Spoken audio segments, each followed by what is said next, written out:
Hey everybody, I'm Jesse, producer of the No Quitting the Home Team podcast.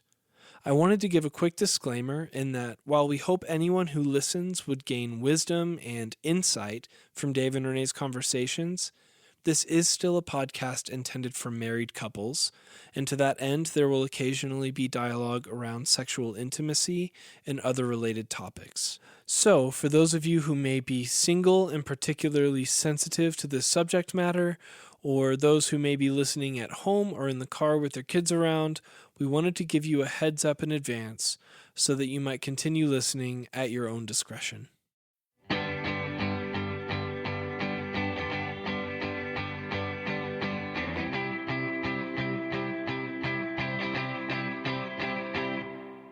Hello, everybody. Welcome to Season 2, Episode 3 of No Quitting the Home Team. I'm Renee. I'm Dave. I'm Jesse. And for your listening pleasure, my voice is officially an octave lower than it normally is. So I apologize in advance for the tail end of a bad summer cold. I can hardly hear it anymore. Oh, I was really? going to say, you played it up as way worse than I feel it actually is. Okay. Yeah. Ian is still asking me, to say funny things to see how I would sound like, hey, Mom, ask me if I want a cigarette. So I'll go, hey, kid, you want a cigarette? Anyway, I digress. How's everybody? This afternoon, I'm doing good. Excited for an ice cream social later today at the school. Oh, I was like, when are we getting ice cream? Yeah, sorry, Jesse. We can bring back an ice cream sandwich for you, though. I've heard it's just popsicles, but Oh, really? yeah. That's That's what I've false heard. Advertising. That's what I heard. It's literally Womp called That's what I heard. ice cream I know, social. I heard it's just popsicles. Well, now I'm not as good. Okay. I was looking forward to that. Oh, We can stop by Safeway on the way home, hon. Okay, great. But yeah, I'm doing great. Enjoying marriage with you, honey. Oh. And really looking forward to our conversation today here on the podcast too. Cool. How are you, Jesse? yeah, I'm great. My wife and children were on a tour of Texas visiting all of our extended family, while I spent a week and a half furiously trying to help in any way I could to get our North Metro congregation launched, you, which Jesse. we did. But my family's home. My house is no longer quiet, and that's good. That's good. And then my brother-in-law and his oldest kiddo, who's about a year younger than Jacob, they're visiting, and Fun. so the boys are absolutely destroying our home. Yep. With the help of their cousin.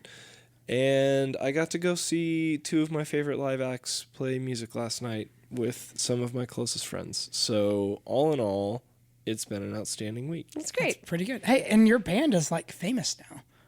My band is doing cool stuff. Yeah, it's their. Do you want to plug Let's them? no. Not the time. Jesse's famous. Not the time. Renee. I'm good. I'm coming off of a really nasty cold. Yep. Not COVID. Not COVID cold, but just regular yucky summer cold. We were supposed to record this last week, and I literally had no voice. It manifested as laryngitis, almost complete laryngitis.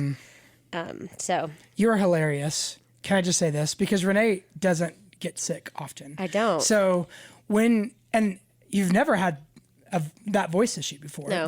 I mean, we've been married for 22 years. I've never heard that. So you couldn't get over it. So you are talking like this, but then you talked all the time because you weren't used to your voice. I sounding know. like I that. secretly think all of you boys were thrilled that I couldn't talk for a few Oh, days. it was so, honey, I felt bad for you, and it was so hilarious. It was so funny. It was like the kid with the balloon, who breathes in the balloon. You Yeah, know, the voice helium. could- Yeah, it but- was bad. So anyway, it kind of knocked me out. It kind of KO'd me Yeah. last week, and I'm kind of getting back. Today, I think is the first day I feel. I have some residual things, but I'm feeling better. And our boys start school next week, so we have been gone a big chunk of this summer. So we are scrambling to get all the things together. I think that's coming along, and yeah. I'm good. I think we've had some good weeks together. Yeah, Which has agreed. been fun.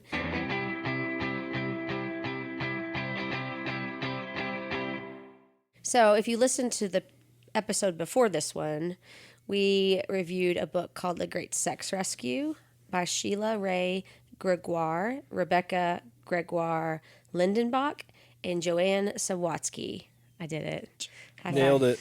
And we just felt like there was a lot of content that was really interesting that we weren't able to address or get to, so we decided to do part 1 and part 2. Yeah, we really only got halfway through. Yeah, if that. If that. So we're going to tackle the second part of the book today. And do you want to kind of start out with a summary? Yep. Or go for it? Yeah, I'll frame it up. So in the book, they showcase a pretty significant research project that they did, where they interviewed 20,000 Christian women about their sex lives, essentially. And histories and past History, experiences. And 130 questions. Yeah, I pretty think she said. not just a brief phone interview, but a real, a significant. broad data collection. Yes. Yep. And this book is really the fruit of that research. Some of the research sort of proved some assumptions they had. I wasn't familiar with them or their ministry before this book, but evidently they had a blog and had some kind of ministry in this area before the research. So the research has kind of proven in their mind some of their assumptions, some of the things they've seen. Like it is as we thought. Yes. Mm-hmm. Yeah. The reality for most, or for a lot of Christian women, is as we suspected. Yes. Yeah. Which, as a fellow researcher, I do have to say is a yellow flag. Anytime you have an assumption and you have a ministry based on the assumption, Right. and then you happen to behooves lead you- a research project, It behooves you for it to prove true. right? Then you should be a little suspicious, and I was, and some of this stuff I maybe slightly still am. Also, any book or project that bills itself as the solution to whatever problem exists in the world, I'm almost instantly suspicious of it. Yeah. Do you feel like they took that posture? It's called the Great Sex Rescue. So But they didn't say they were the rescuers.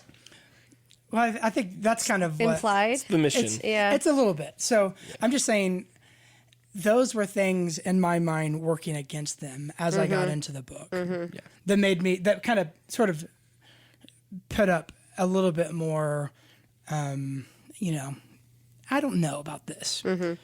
So I've been incredibly happy and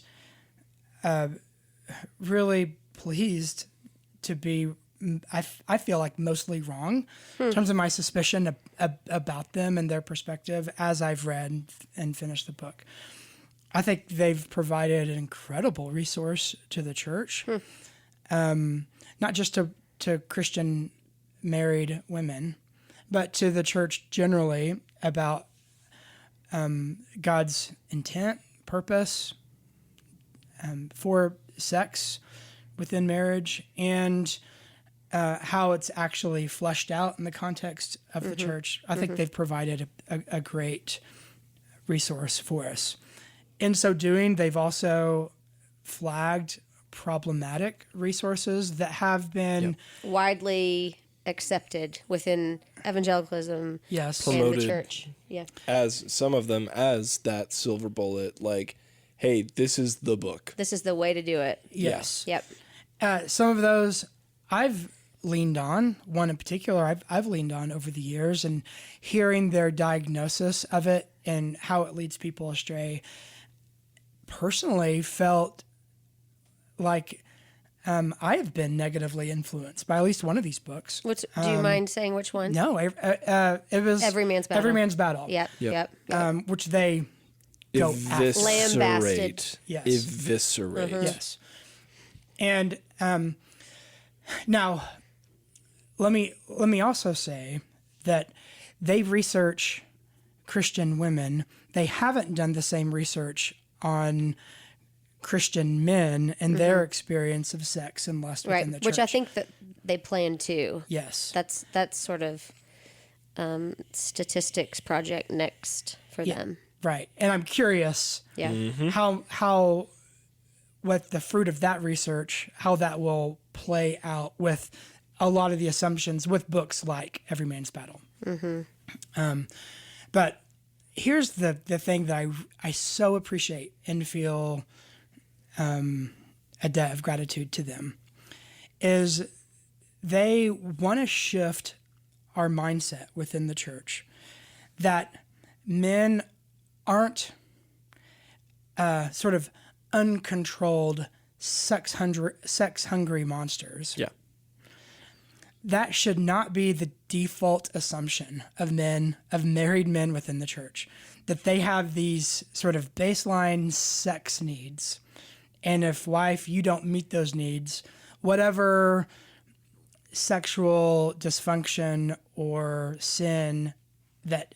Or behavior that proceeds from that isn't... That's... that somehow that would be your fault as a wife. And so therefore, sex has to work a particular way within a marriage. The fact that they say, no, that is not the biblical vision for maleness within the church. Someone who's been redeemed by the gospel, who's been given a new heart, and who literally has the Spirit of God, and one of the fruits of the Spirit of God within the person is self-control.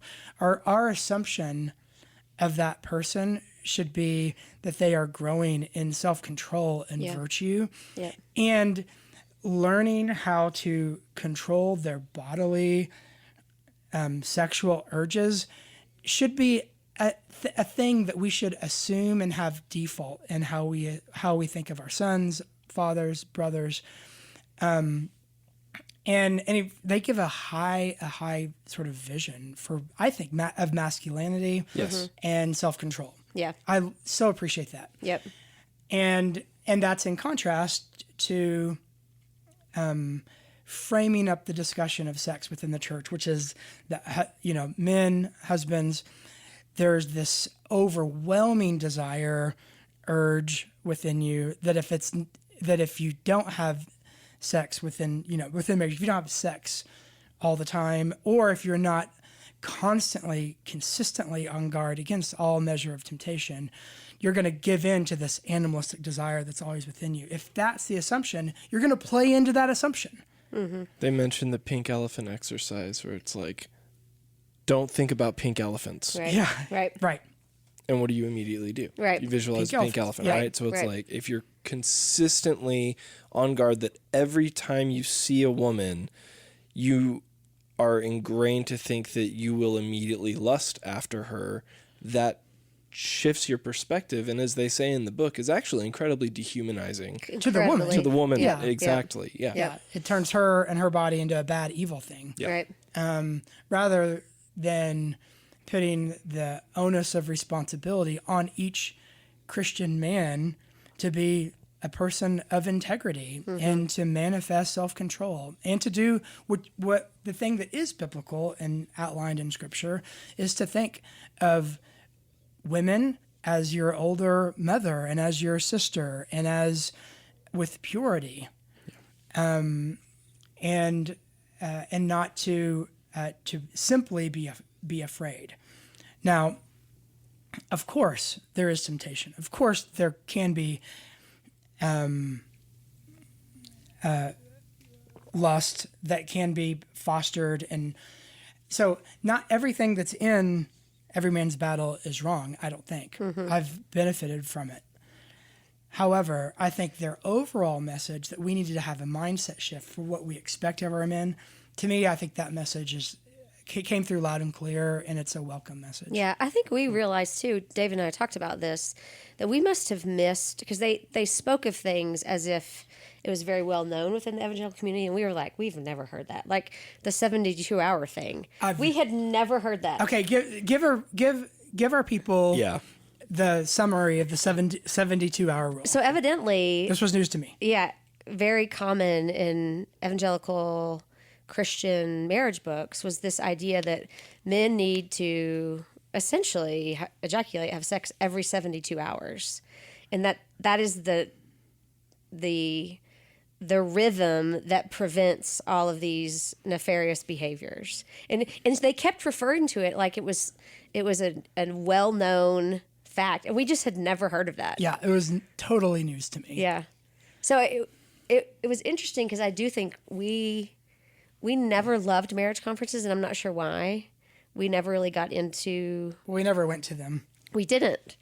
And we didn't read a lot of marriage books before we got married. And so there were a lot of things that as we were reading this, we were like, really? Like that was in the water we swim in, but Yes. it really didn't affect us in the way that it seems to have affected so many people. Yeah.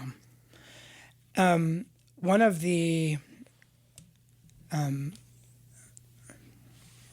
theses they have is that women who received, they call it the sex obligation message within Christian world, which is that you need kind of every 3 days give sex to your husband no matter what. If you're feeling like it or not feeling like it, women who from an early age received that message, the chances of them actually having a diminished sexual experience Skyrocket. is so much greater Right. Yep. than women who didn't receive Right. that And sex not just obligation that, message. but also a general lack of happiness in their marriage overall. Yeah. Yes. Yeah. So not only did it have diminishing effects on quality of sex, it also was harmful to the quality of their marriage overall. Yes. I think when I read that chapter, I think I told you, there were so many aspects of the obligatory sex message. I was like, no. Because I told him, I was like, no, this is not happening.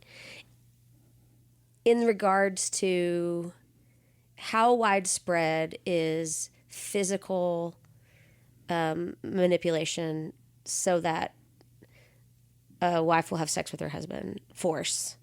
Like that just, I personally don't know people who have felt that or in that situation, but it sounds like this was, so that's why we wanted to talk about it too. Yeah. Because evidently if it was significant enough in the surveys, there may be people listening that's the situation or Right. the emotional manipulation. Yes. Statistically, it's all but guaranteed Yeah. that people who are listening to this have had some level of obligation or coercion. And I just loved her. Like, this is never wrong. okay. Never Yeah. okay. Never Yep. okay. If anyone is forcing you to do something that you don't like, you don't want, you don't enjoy, or isn't the right time, whether it's physical, emotional, relational, it is not okay. Yeah, it's assault. It's illegal. It's assault. it's assault. Exactly. And I I was her shocked point, to how- it's anti-Christian. Right. Yes, it's Right. how wholly unchristlike Yeah. to, I mean, and there's a whole chapter, there's a number of chapters leading into, these myriad issues, but specifically be kind. Oh, you're stealing my point, Jesse. Oh, I'm You're sorry. stealing my point. I'm sorry. I jumped That ahead. was one of my takeaways. Well, before we move on, I just want to hit on a couple things. First, that the obligation sex message, it becomes if it was received at a particular age, teenage years, Through teaching or through teaching, through authorities reading, yes. telling you that. And what they show in the book is that if it's taught at a particular time in your life, it so becomes part of your experience and expectation for yourself as a good Christian wife that often they import that expectation into their own marriage, live it out, and have a diminished sexual experience as a result. Even if their actual spouse doesn't promote that message. Right. Not even not promote it. Might not even aware of it. Yeah. Not aware of it. Or, yeah.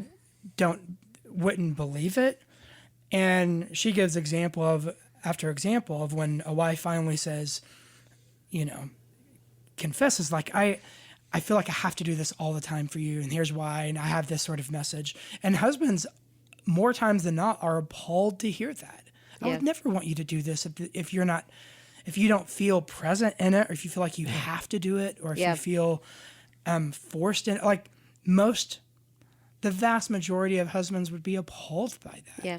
They just don't know. I was thinking when I was reading that chapter, even personally, because I didn't get that message. Because maybe I didn't read the right book or whatever, but I didn't internalize that. And then after we had our first son, we had a horrendous delivery overseas. Mm-hmm. And I can imagine, so it was a long time before I was ready to try the game again. Yes. A long time. And I didn't even have a category for guilt or shame or obligation. Mm-hmm. And I mean, you obviously never, but if I would have had I can't imagine dealing with that felt obligation on top of just trying to recover. Right. Like I was thinking of that because it was a long, for our relationship, that was a long stretch, mm-hmm. which would have been horrible on top of recovering from a horrendous delivery, to have guilt. Right. Mm. And then the further guilt, and her chapter on pornography is fantastic. It is, yeah, it was good. And to have the further guilt that then any sin or moral degradation on the part of your husband is actually your fault, right, as well. Right. Because you can't have sex or don't want to have sex, or it's uncomfortable to have sex post-pregnancy or during your period. Yeah. And that somehow I feel like I have to, even those are times when I do not want to, because if I don't, it's going to force my husband to sin. I'm culpable for his sin with my behavior. Yeah. Which is such an unfounded and ludicrous burden, but somehow that has worked its way into this literature. Yeah, because of a remarkably bad interpretation of 1 Corinthians 17. Yep. Mm-hmm. And do not deprive one another doesn't mean you are always open and available to your spouse for sex whenever he or she wants it. Well, she said, do not deprive does not mean do not refuse. Right. Those are not synonymous. Yes. Exactly. Yes. Exactly.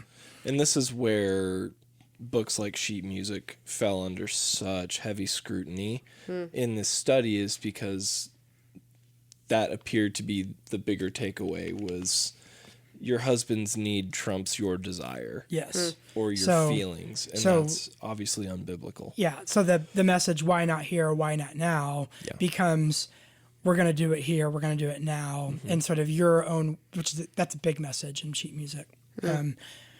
That it becomes sort of a tool for manipulation. Yeah.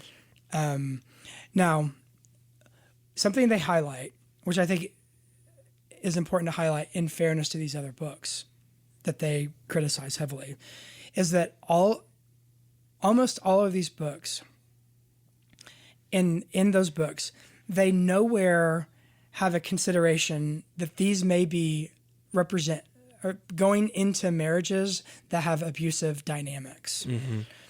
They're assuming that these are healthy people, healthy couples who just want to, have a vibrant sex life that's according to sort of biblical parameters. And these books are written within that framework. So without much thought of thinking, why not here, why not now, could easily be turned into this weapon of manipulation and power within an abusive relationship. Mm-hmm. But statistically, within all society, including churches, there are couples that fit within that category. So you have to be considerate of that. Right. So they do a good job of saying, hey, here are certain things that are never okay in any circumstance, and if this is what's happening, this is You need to seek assault, help. this is rape, this is illegal. Yes. Yep. We have now twice almost got there and moved away from it. Their chapter on porn was outstanding, and it helps reframe what we here at FDC have been in recent months utilizing as kind of our go-to resource, which is The Death of Porn by Wray. And so much of what they talk about is also it's kind of the thesis of that entire book. So Dave, do you want to just take a second to break that down and why we feel that perspective shift is so important? Yes. So what Ortlund does is really to reclaim nobility. That the man is noble. That God calls him into a person of virtue. And there is that regal perspective and shaping. That's what God, through the gospel, calls us into. And that the woman is noble. Yes. That's what God has called her up into. Now, because of that nobility, that changes my framework of how I view a woman and how a woman views a man, and such to where the onus of responsibility as I look at a woman isn't on her to dress appropriately or to do whatever, but the onus of responsibility as a man of nobility is for me to look upon her with purity, which is the biblical framework that we're given. And Gregoire highlights that often women, especially young women within the church, when they find out how prevalent lust is and how older men might look at them, they become disgusted by their own bodies. One of the authors, Rebecca Gregoire, talked about that, her personal experience Yes. with that. Yep. And that somehow their body is inherently evil or wrong. And that is not what we get biblically. Rather, the onus is on each individual Christian to look on and to relate with each other with purity as a family. And anyway, so I love that reframing. Yeah. I also I'd never thought of the story of Abraham, Sarah, and Hagar in that context. Yes. Because she talked about, and I'd never even thought that it probably wasn't consensual. Yeah. Right? That Sarah couldn't conceive, so she gave her husband her servant. So obviously there's power dynamic. Yes. A disproportionate power dynamic situation, and that it may not have been it may have been physically resisted. Who knows? But at best, it's not even in the. It's just right. There was no question as to whether or not she would do it. Yeah. Yeah. But yet, the result of that is the very first time that God allowed someone to give him a name, which was the God who sees me. And I thought that was such a beautiful reframing or understanding of how God views sexual manipulation or force or dysfunction. Like he saw her. Yes. And in such a significant way that she was the first who was able to give him a name. Yeah. I thought that was just such a beautiful story to think of. And segueing into one of her main points, and she said, this is really simple, but just be kind. Yeah. Like that framework of kindness, Yes. whatever it is demanding that your spouse has sex with you kind? No. Is doing something that hurts them kind? No. Is doing something they're uncomfortable with or humiliating, is that kind? No. I just thought that was such a beautiful, simple check. Yep. Yeah. Yeah. It was a very eloquent and theologically beautiful way to end the book. Yeah. Yep. What is kind? How do we treat each other with kindness?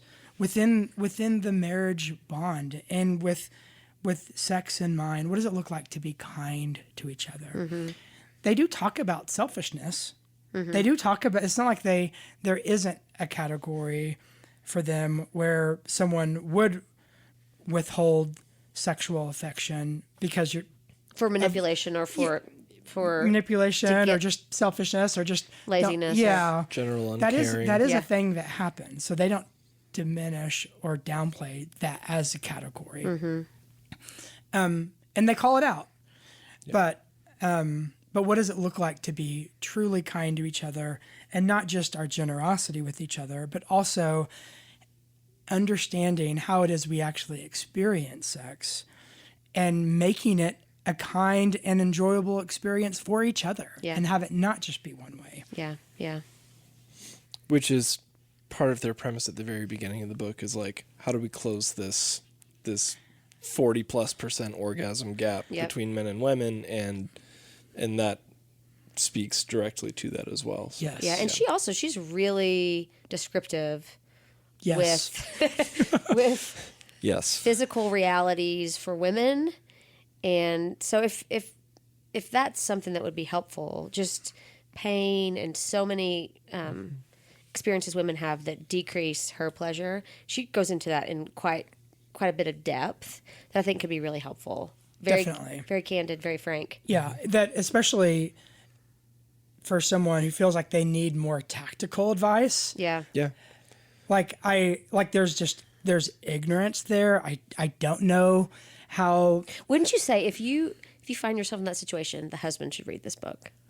Yes. 100%. 100%. Well, and it's because a lot of this is like as with many things, it is not always strictly a physical medical thing that is presenting without other symptoms, but they're using medical terms for medical conditions, and they go, okay, there are some actual physical therapy things you can do here. Yep. But let's also look at the other conditions surrounding the health of your marriage and your sex life, and consider what other factors might be having physiological effects. Yes. Yep. Because it turns out that is often the majority of the case. Yeah. Yep. This was crazy. That deeply held beliefs.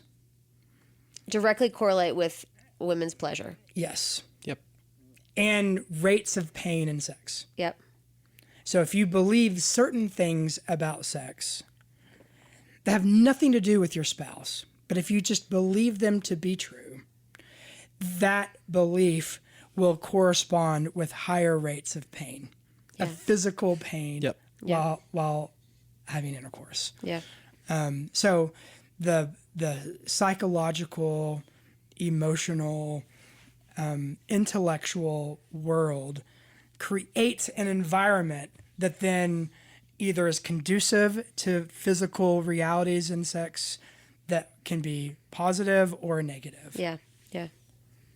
That was good. I also appreciated, I think in our day and age, anything that's discovered to be, I believed something that was in error or false, it's almost always the reaction is to discount all of it. Yes.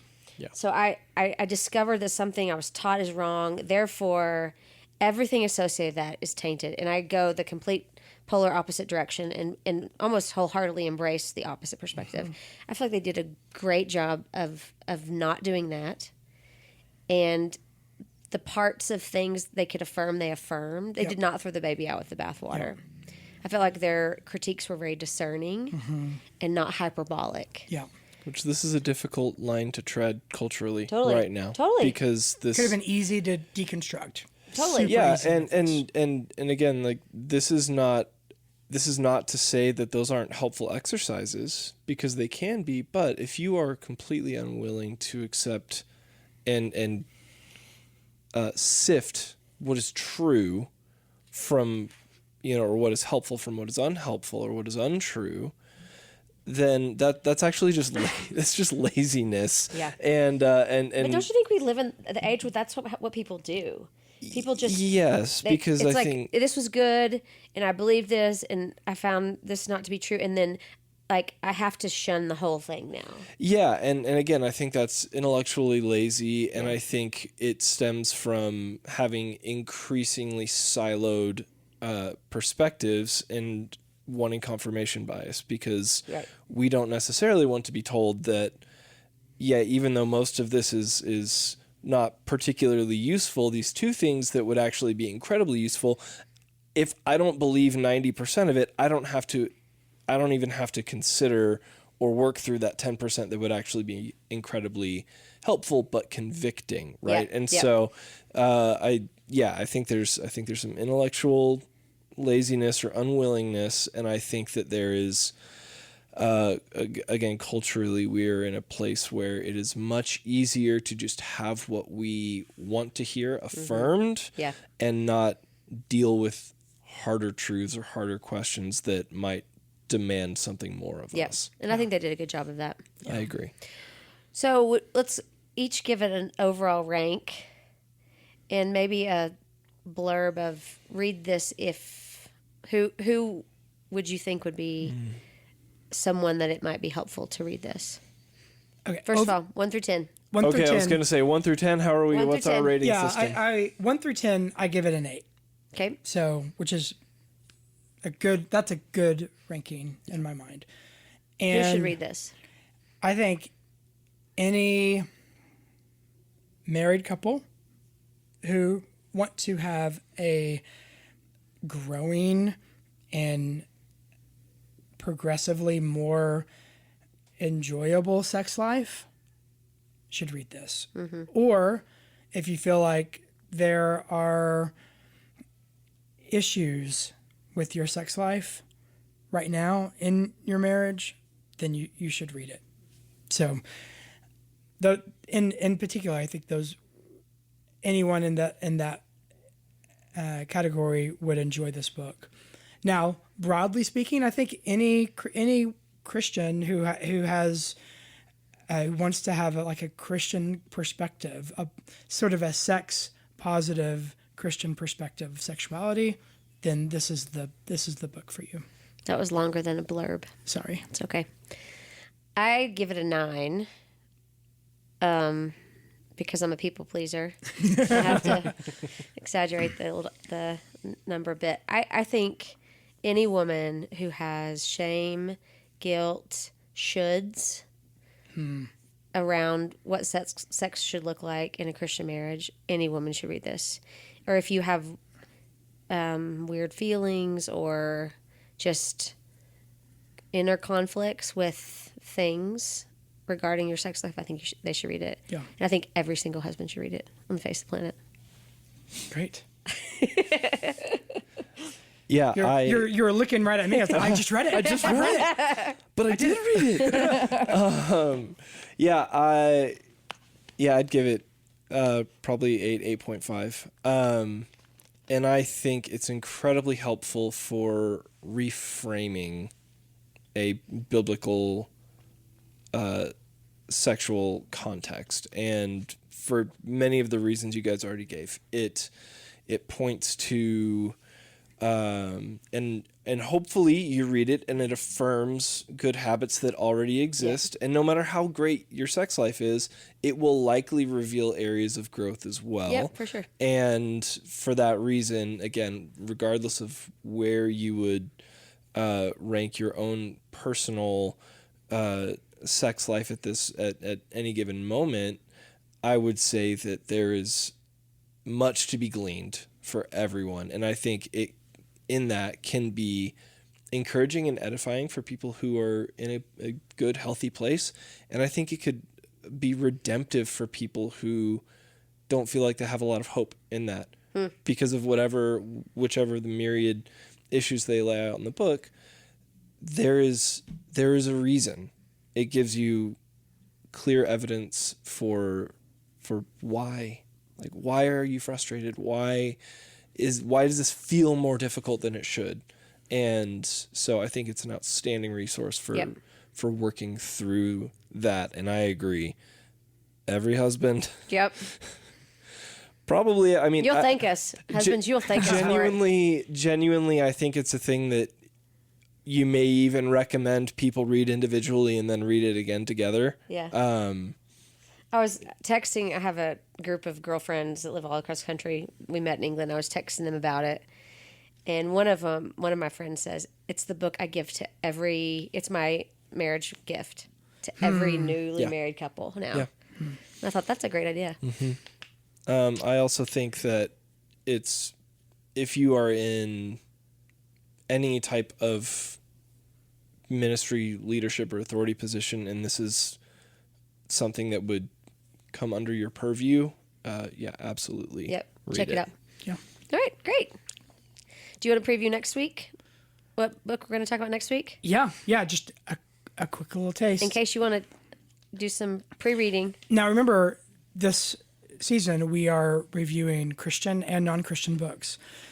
This book that we're reading for next week is definitely not Christian. fits squarely into the non-Christian. Decidedly not Christian. It's called Mating in Captivity by Esther Perel. And I'm almost finished with it right now. It is something. All right. It is something. Something. Next week is going to be a show. A doozy? Yeah. All right. It's going to be a show. Yeah. It's something. There's something to be learned from it. And There's a reason I'm running the disclaimer before every. I don't even go through. Oh, should I put? It's just like, nope. you're gonna next week. We're gonna be labeled explicit. Yeah. Yeah. We're going to have a different ranking from iTunes. Okay.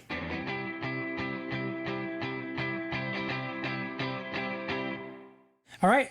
At this point, we're going to have a surprise question. And Renee, what is your question today? I want to know, I think we've talked a little bit on this podcast, and you and I have talked a lot about sort of next phase of life, second career, maybe kind of what's next as our kids get older and go to college and all of that. I want to know, because I have people tell me all the time, you need to go to you need to do this, you need to do that, you need to do this, with really strong opinions and certainty that I would be good at this or that. I want to know what you think I would be good at. I want to know that. This is a good question. I want to know as we're going to embark on a process together. We may talk about this more later, to kind of think through what's next for both of us, career-wise, together, ministry. It's a counseling process. And so as we're approaching that, I want to know what you think I would be good at. Maybe particularly professionally. So you're asking me what I think you should be when you grow up. Yes. I've got a crowbar ready to pry open the bear trap. Yes. I'm kidding. Okay, well, I agree with all of your friends that there are lots of things you could do and be great at. You're good at so many things. That's part of the problem of identifying one thing. And maybe the next phase is just that. It's one thing.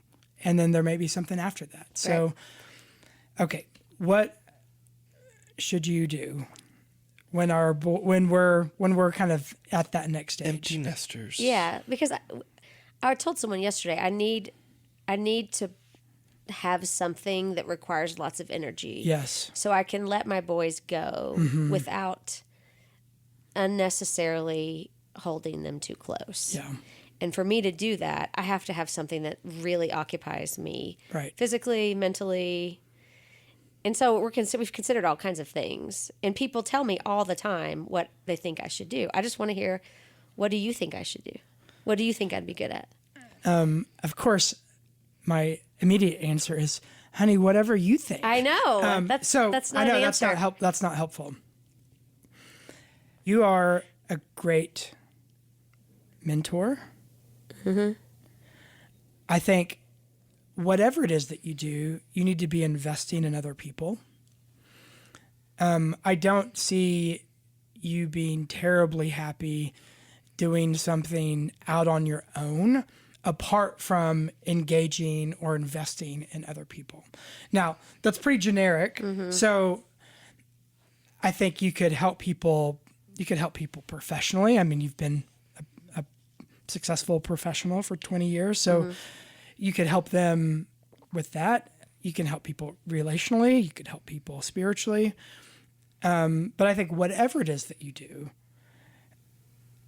having it be to the benefit of other people, I think that gives you a ton of joy.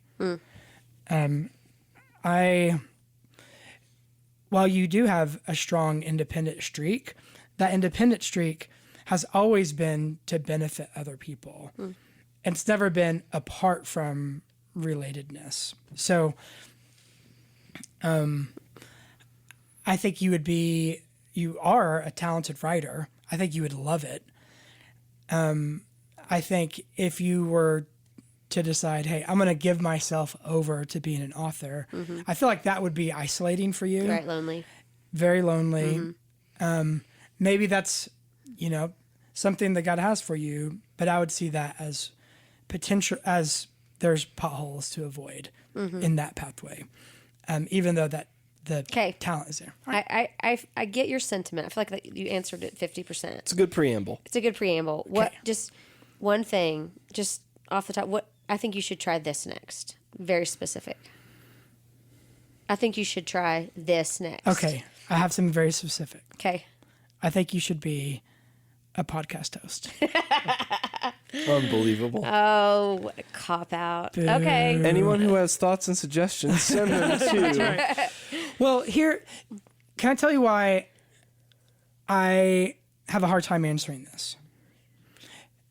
Because whatever it is that I say, I want whatever the answer to be something that has a ton of I want us both to be able to own it together and have it not be something that's been handed to you. Like, you have this idea and I took it as my own, but have both of it, have it like emerge as a product of our birthing seeking a child. Yes. Birthing a second career. Okay. All right. Well, I'm sort of satisfied with that. Yeah. answer. I don't think you are, but that's okay. All right.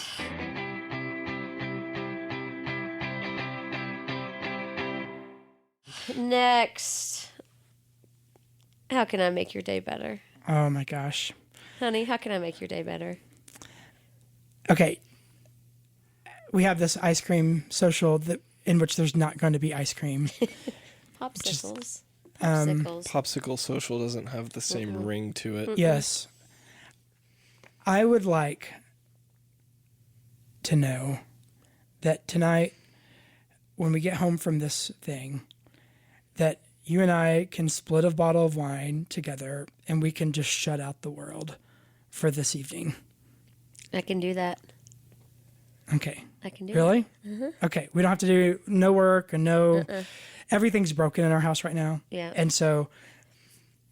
It's so funny. It's so funny because I'm gonna tell you can do the other side of the coin to make my day better. Okay. But that would make my day better if I know Okay. that you and I are having a bottle of wine and watch a show and just kind of shut out the world. Okay. Do you have a time that you want me to shut the door? 7:30 Okay. p.m. All right.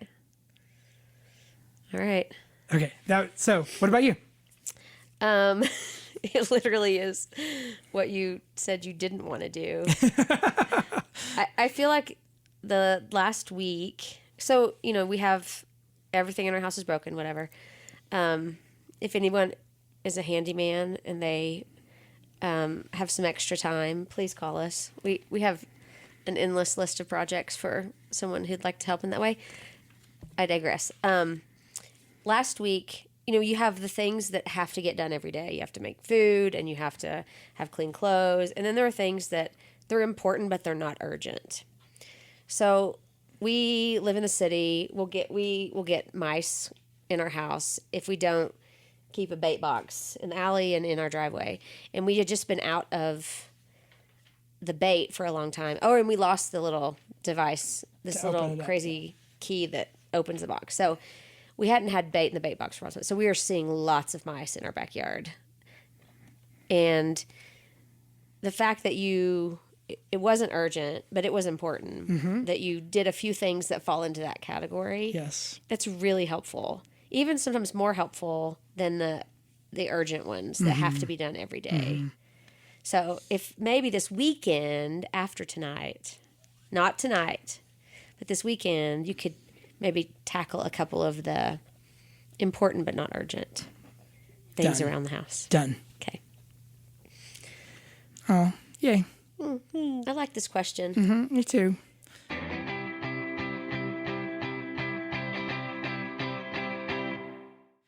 Well, honey, what are you into right now? I'm going to finish. You guys go first. I'm going to finish because mine's gross. Yeah, she knows. Mine's gross. I can't. I'm intrigued by this because during the pre-production meeting, Renee kept saying, "This is gross. This is so gross," and Dave's like, "I'm really not bothered by it." So I'm personally intrigued. Well, I think the people want to know, what are you into that you would consider to be gross? Yeah. So, But you're into it. But you're into I am into it. Yeah. All right. Anyway, Dave, start us off. Go. Okay, what I'm into right now is I am full on into playing basketball all the time. Now, I'm always kind of into it, but I've been you injured. played 3 days a week for the last Now he's 3 4. years. He's added a day. You doing that Tuesday morning I'm one? doing it Tuesday morning too. So I know that group. So four times a week, and I'm old to be playing this much basketball, but I'm just into it right now. And I'm not even playing, like, I'm not shooting amazing, but I've just gotten into a groove. You to are where into it. I really love playing basketball. I mean, yesterday I played for an hour and a half.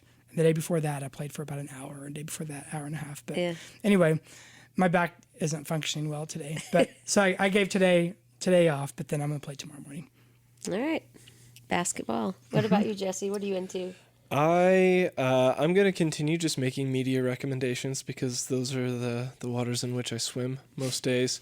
The concert I got to go to last night with some of my beloved friends was an artist named Bartees Strange, who is a phenomenal songwriter and guitarist opening for a band called The National, which most people may have a better knowledge of. My recommendation, Bartees Strange, Bartees Strange, put out a new album about a month ago called Farm to Table. It is likely going to be my album of the year. Ooh. It is phenomenal. High recommendation. He's a brilliant storyteller. The 2 lines into the first song, he's got you gripped. Incredibly evocative writer, brilliant songwriter. His band is top notch. You really can't go wrong. There, for those of you who are sensitive to language, there's a handful of no words. But I would hope that the artistry would help you push past that. Okay, what's it called again? It is called Farm to Table by the artist Bartees Strange. And by the way, what music is Bartees Strange into right now? Jesse. Stop doing this, Dave.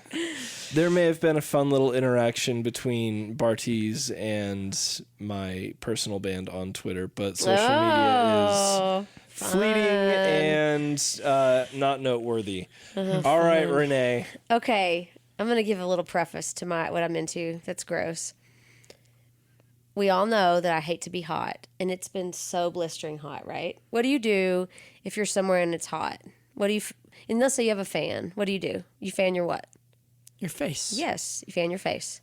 So I think the reason I'm into it so much is because whatever that does to keep you cool, it's a similar physiological experience. And this is new.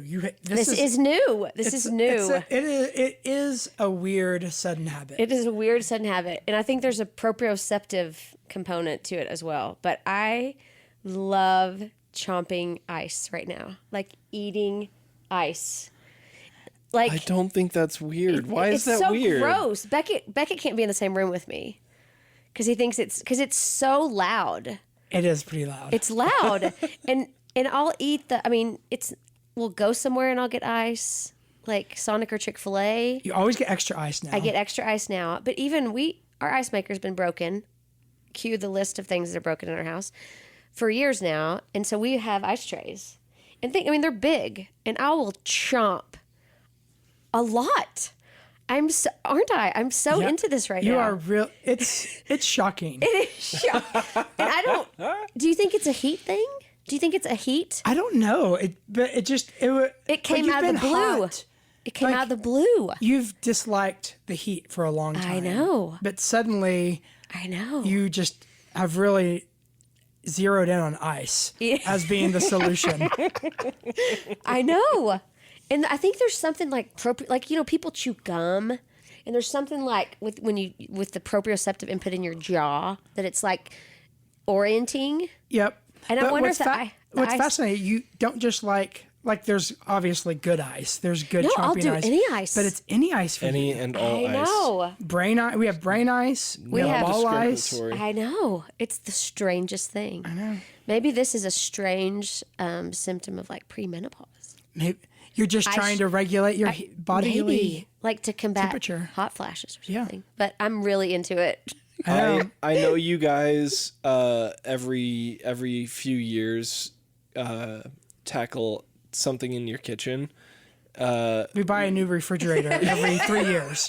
Keep going. I wasn't gonna say that outright. We're so hard on appliances. We're so hard on them. My uncle, whenever they built their new house, they specifically got the Sonic ice, like whatever. Like they got an ice maker specifically for Done. that We're because done. because that's value. Not just using that for beverages, but chomping away on that stuff. Done. And We're gonna have to get a new much refrigerator. easier on your teeth than the- chewing block ice. Yeah, totally. All All right. right. Well, everyone, that's it. What a way to go out. Thanks for listening. Be sure go and get check yourself- out ice. Go get yourself a tall glass of Read ice. this book, put on Barty Strange, and chomp some away. ice to your heart's content. Bye, everyone. Bye, guys. See you next week.